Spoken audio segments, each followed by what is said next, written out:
بطوله الكونفدراليه تبقى كاس عالم بالنسبه لافريقيا في وجود النادي الاهلي. النادي الاهلي حتى الكونفدراليه ما تقللش منه طبعا، لازم نبقى عارفين دي هتبقى كده قويه قبل ما نتكلم. بس هتبقى لا قويه. لا سيبك من قويه، لا هتبقى اقوى من بطوله افريقيا السنه دي. شوف مين اللعيبه اللي موجوده. لا اسمع بص بس بص بص ما ما انا انت هقول عندك يا حوده، خلي بالك يا وائل. انا معاك اسمع بس ابو الدهب هنا بيقول لك الكونفدراليه الاهلي يلعب فيها يخليها كاس عالم بالنسبه لافريقيا. والله يا كابتن ابو الدهب الاهلي يلعب في اي مكان بيخليها قيمه جامده الصراحه.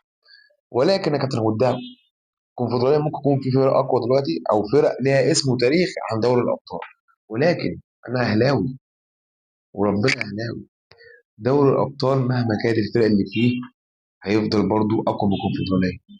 اقوى من الكونفدراليه من الفرق اللي هنا بتصعد دوري الابطال دي واخده الاول وطلع الثاني في الدوري حتى. لكن الكونفدراليه الثالث او الرابع او الثالث وبطل الكاس في بلده.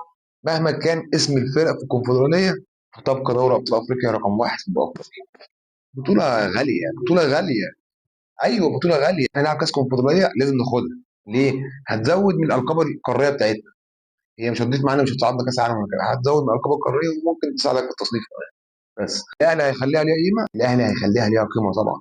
ولكن دوري الابطال هو الاساس. موضوع خلصان يا كابتن.